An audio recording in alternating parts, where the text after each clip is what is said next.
Hello, my fellow fallible humans. Welcome to another episode of the Red Roof Recovery Show, coming to you from the beautiful lakeside town of Goderich, Ontario, in Canada.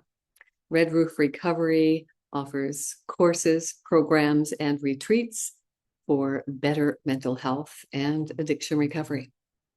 Today, I want to talk to you about 5 steps to better mental health. I mean, when you look at the world that we're living in right now, we live in an achievement-oriented society, and that can lead us into what I call destination thinking. We might be hearing ourselves saying things like, oh, I'll be more satisfied at work when I get a raise or a promotion, or I'll be happy when I meet someone. But what if we could be happy right now, regardless of our circumstances or situations? I find that happiness can be a temporary experience. So I prefer to strive for something I call contentment. Contentment seems to have a more lasting effect because it comes from building resilience and learning to cope with the pains of life in a healthier way. No shortage of pains in life, unfortunately. And contentment comes to me through something called CBT, cognitive behavioral therapies. CBT not only helped me remain free from addictions, but also helps me stay aware of my emotions, my thought patterns, and my self-talk. I call it the itty bitty shitty committee that never shuts up. Thinking therapies like CBT teach me the techniques and the tools I can use to manage my emotions, and more importantly, to take persistent actions that will bring me the results I'm wanting. So I've put together a few practices that you can hopefully do every day.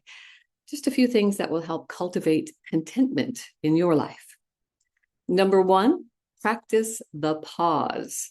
When you find yourself unhappy with someone or something, just pause.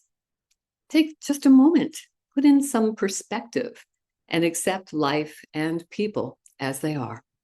There is great power in knowing that the only thing we can control in life is ourselves. I actually keep a tool next to my desk here to remind me to practice that pause on a regular basis. I like to take my own advice as well. And this is the acronym of STOP that I use. And I'm a visual learner, so I see the stop sign as soon as I'm tempted to say something or do something I know I'll later regret. I see the stop sign, and that reminds me to stop. Just stop. Put it in pause. Put it in draft. Just take a breath. Put in some perspective. Ask yourself some questions. What am I thinking? What am I reacting to? What am I feeling in my body, right? That's where we can bring in some mindfulness to get a new perspective. And then take a breath or 2 or 3 or 10, however many you need. And then when you've had some time to reflect, contemplate, one of my favorite words, contemplate, put in some perspective, and then you can proceed.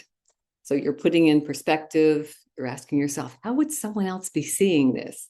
What's the best thing for me to do? Not just for me, but for others and for this situation. Stop is a great tool to remind me to stop and practice that pause. Number 2 is show appreciation. When you speak and act with kindness, you build up your emotional bank account, literally. And we need to keep building up that emotional bank account so we've got some reserves when we need them.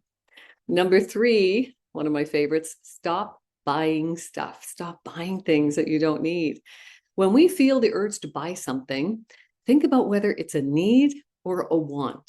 If it's a want, think about why you're not content with what you already have.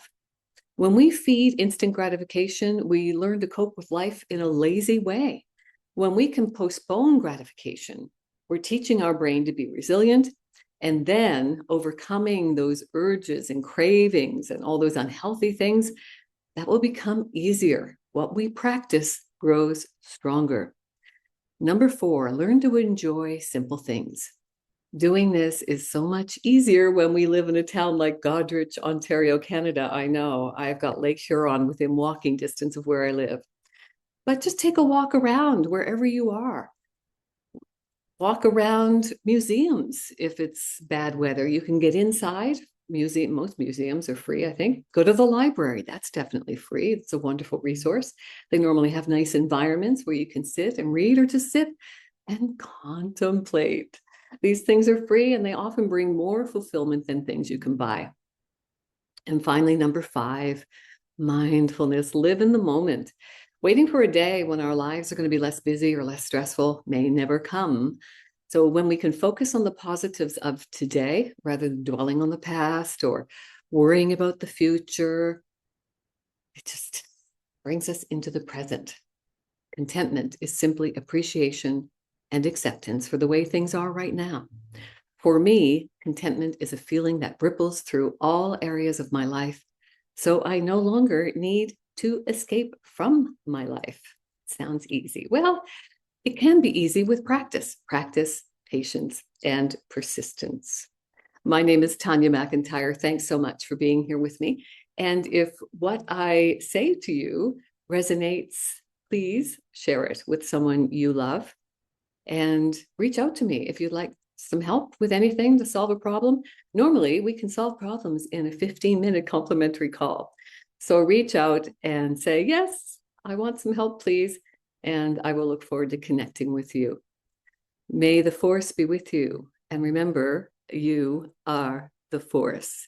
My name is Tanya. Please join me here every few weeks when I post a new podcast.